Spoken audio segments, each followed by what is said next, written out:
Everybody has been talking about Iran's nuclear facilities, capabilities and sites. Natanz, Fordow, the Isfahan facilities, those that were hit, those that weren't, the enrichment program, and what is it right now?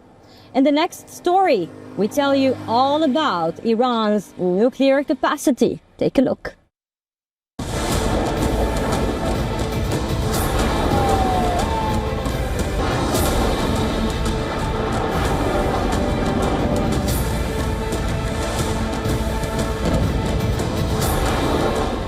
Seven B-2 stealth bombers and military aircraft deployed by Washington on an 18-hour journey to Iran.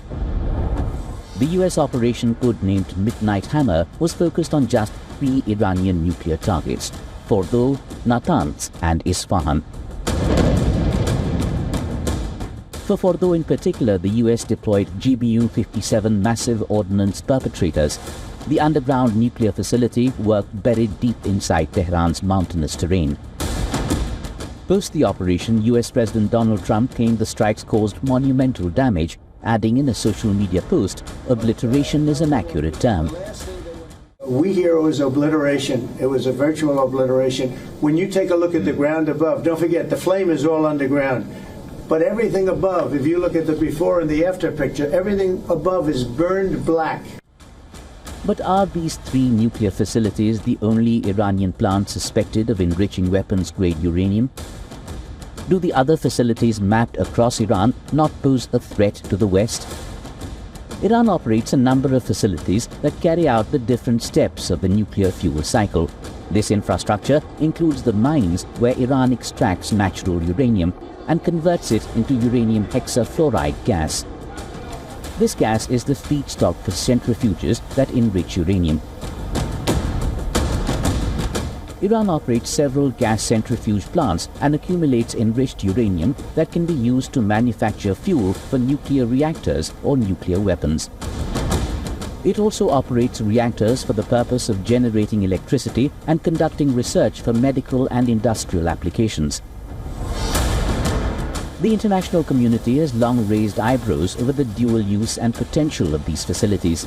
The West has raised strong questions on nuclear sites it believes Iran has not declared to the UN nuclear watchdog IAEA. In 2018, the IAEA became aware of a site in Turkuzabad near Tehran that was allegedly being used to store nuclear material and equipment. The next year, IAEA identified 3 additional undeclared sites where nuclear-related activities might have occurred: Lavisan-Shian, Varamin and Marivan. Now, with Iran's decision to suspend all cooperation with the UN atomic watchdog, the hurdles to assess Tehran's nuclear capabilities has become even more tedious. The US president stands strong on his no nuclear enrichment stance for Iran.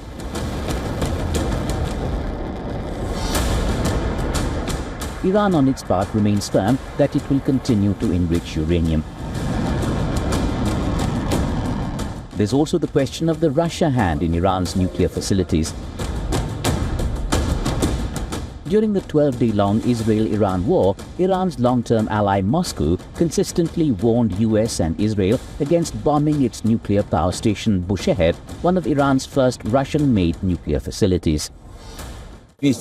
Because any strike on an operating gigawatt-class facility and the capacity of the first block of the operating Bushehr reactor is 1,000 megawatts, is a catastrophe comparable to, or perhaps even surpassing, all known nuclear accidents in the history of mankind. Moscow started delivering canisters of enriched uranium to Bushehr back in 2007. The facility was officially linked to Iran's national power grid in September 2011, generating 700 megawatts of electricity.